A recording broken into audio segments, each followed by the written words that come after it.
Hello guys, nandito na naman ako at ito komentuhan natin no. Ito nai-post ko na ito sa aking FB.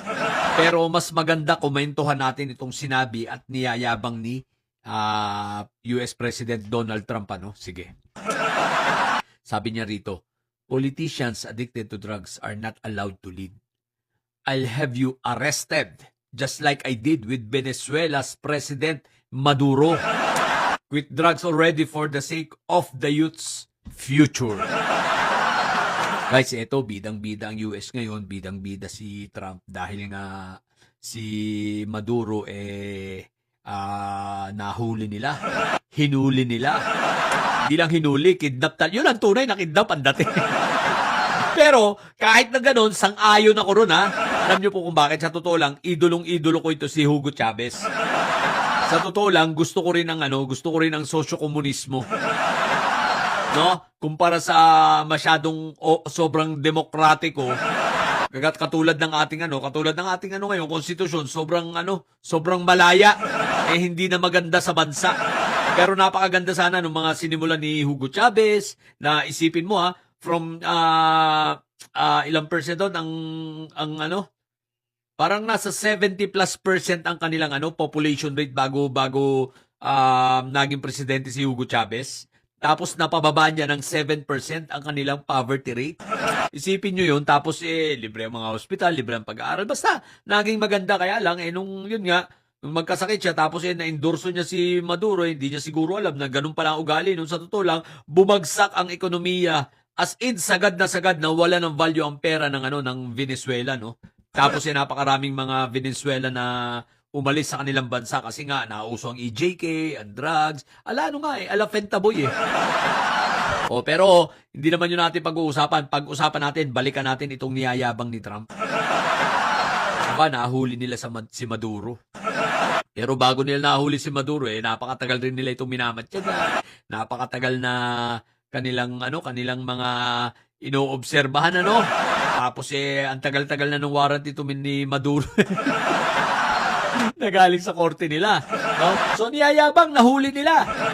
President Donald Trump, bagamat bilib ako sa pagkakadali mong yan, pero ibibida ko rin ang aming Pangulo, ibibida ko rin ang aming bansa, no? Sa totoo lang, walang sinabi yung bansa mo.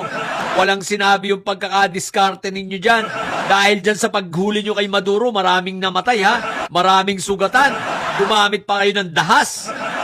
So, para hulihin nyo lang yung presidenteng no, na sinasabi mo na si Maduro, yung isang diktador, pero wala kayong sinabi sa amin.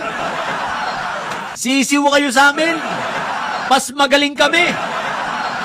Isipin ninyo, Kami, ang Pangulo namin, tsaka ang bansa namin, sa pangkalahatan, pati ang aming mga pulis, isipin mo, hinuli nila, hinuli namin, yung pinakama-impluwensyang tao sa aming bansa, yung pinakamayabang, yung pinakamaraming koneksyon, yung nagmumura sa Diyos, yung nagmumura kay Obama, yung nagmumura sa Pope, yung punong-puno ng kayabangan at punong-puno ng sayad.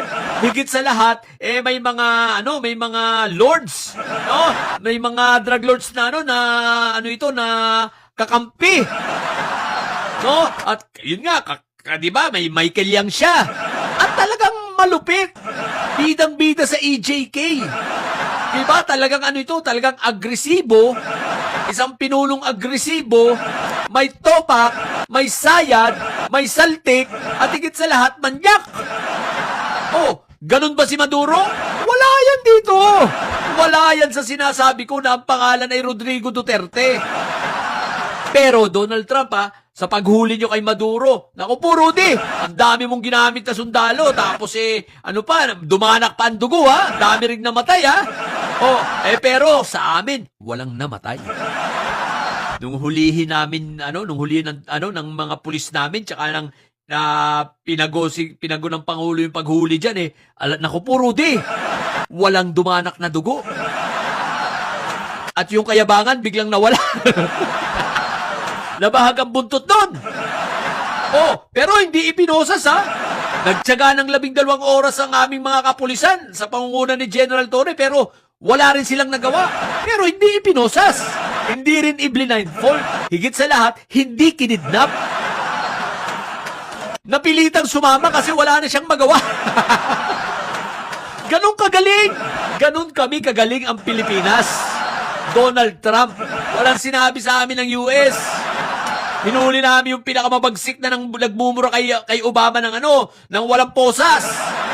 Sumama, sinakay sa eroplano. Katunayan, naihipa nga sa salwal. Sabagay si Maduro, naihi rin sa salwal, no? So, naihi sa salwal yun. Oh, napilitang sumakay sa eroplano.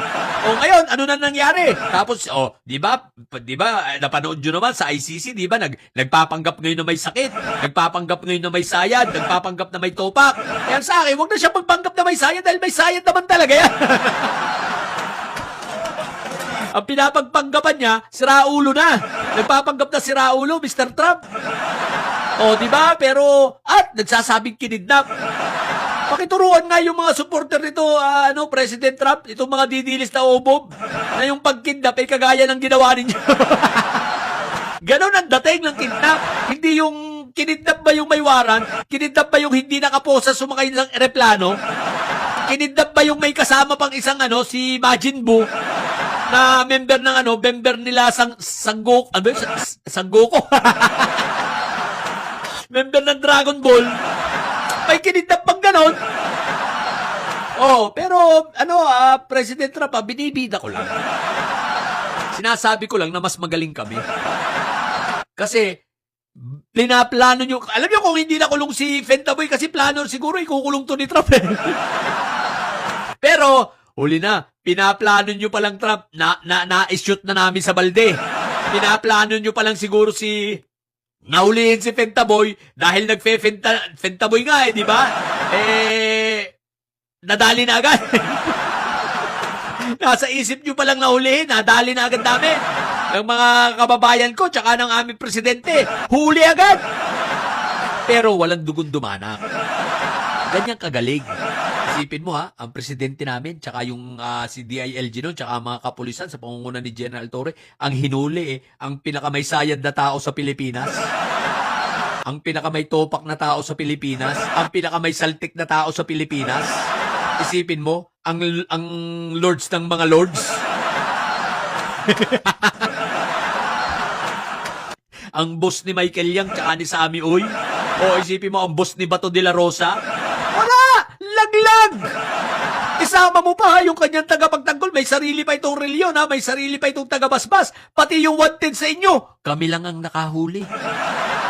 Sa mapayapang paraan pa rin. Sino? Si Kibulok.